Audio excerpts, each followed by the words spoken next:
In this section, we will explore atoms and molecules, and I just previously told you the difference between atoms and molecules. I hope you remember.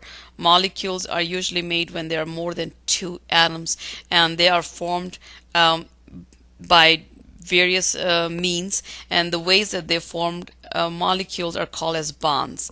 And over here in this image there's a depiction of two different kinds of bonds, and I'm hoping when we go through it you will be able to see how this relates to what we have just learned in this section.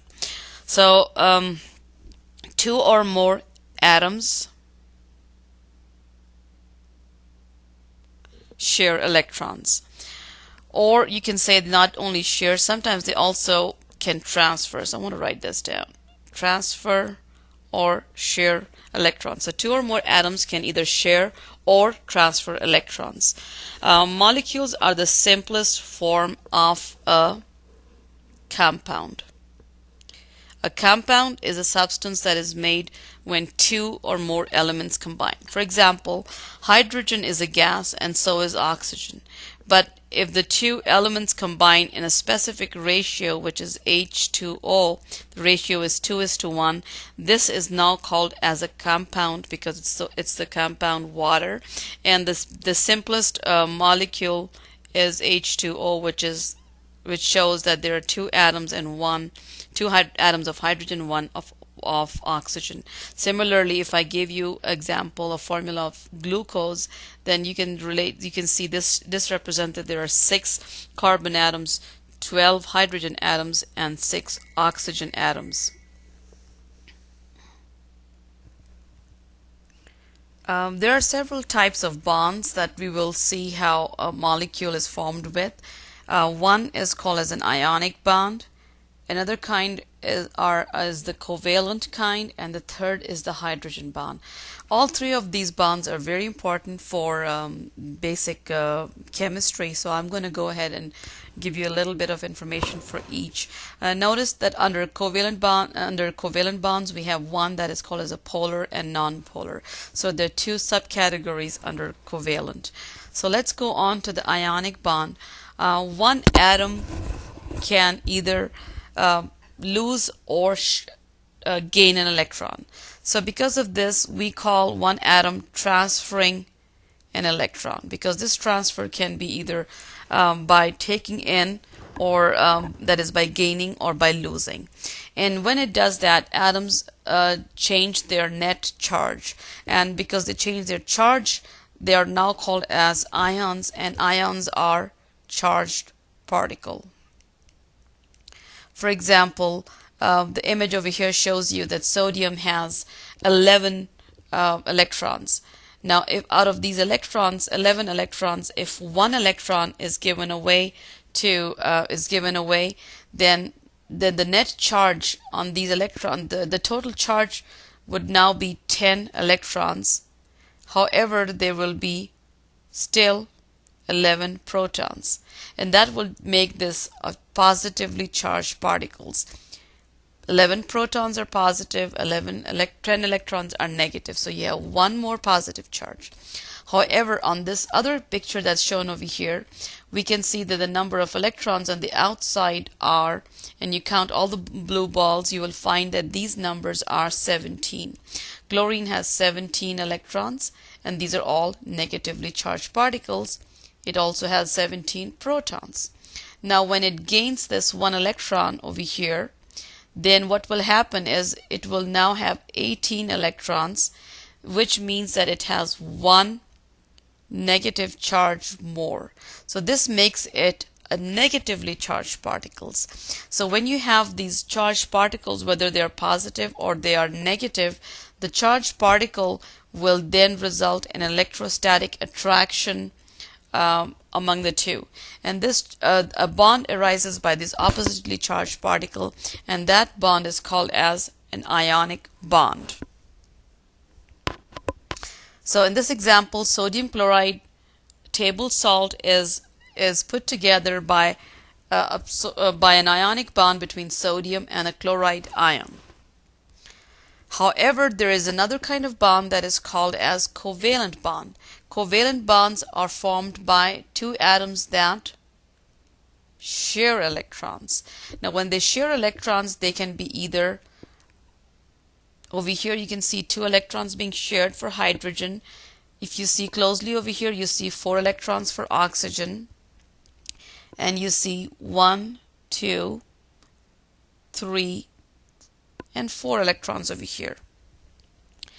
So they can result in many variations, many ways that you can see these atoms of different elements are shown bonded. A single bond is a bond between 2 electrons. If you only have 2 electrons, then you have one single bond, usually represented as 1 dash. A double bond indicates that there are 4 atoms or 4 electrons with 2 pairs, and a triple bond will imply that there are 6 electrons total, and there are 3 bonds among the two.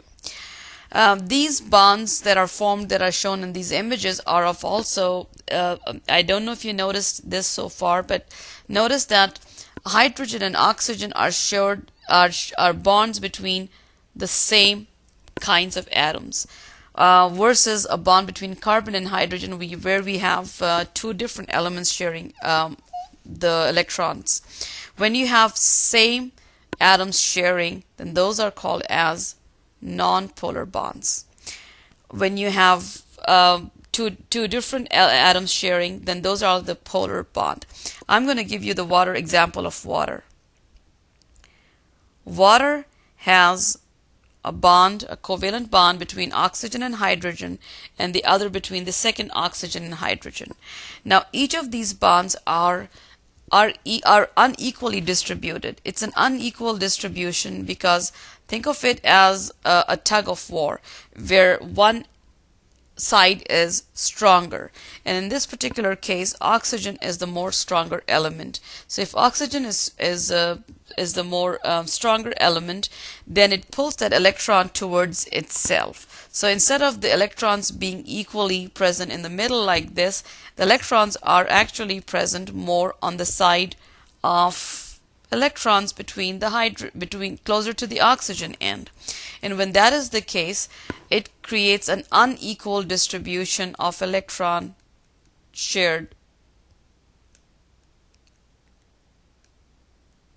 And because of this, it creates what is called as a polar bond. A polar bond will always have a bond in which you will see a slight negative charge on one element and a slight positive charge on the other. This little symbol that I made is the partial, a symbol to represent that it's a partial negative charge or a partial positive charge. It's not a complete full distribution of electrons. Covalent bonds, and especially polar bonds, are very, very important for biology, and we will hear a lot of these bonds over and over again. The last kinds of bonds are called as the hydrogen bonds. Hydrogen bonds are not even a true bond, and the strength of a hydrogen bond is very, very weak. But because these bonds result due to the polar nature of a molecule, they have a very important role in living cells, because water molecules are adhered to one another through polar covalent bonds.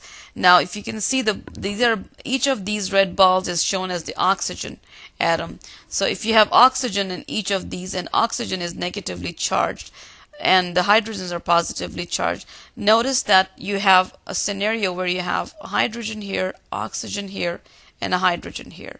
So if this is a partial negative charge and this is a partial positive charge, and I draw another water molecule over here, then this dot represents that the hydrogen of another water molecule is connecting through a weak attraction to the oxygen of the first molecule, and these molecules are then sticking together, and water is an excellent example of the polar covalent molecule. Water molecules we know can flow. We don't really separate out water when we pour it out. Water can have a film on the top in which you see spiders crawling over it, and water will always has a capillary action where you can stick a white piece of paper and it will get all wet, and all these properties of water are due to hydrogen bond.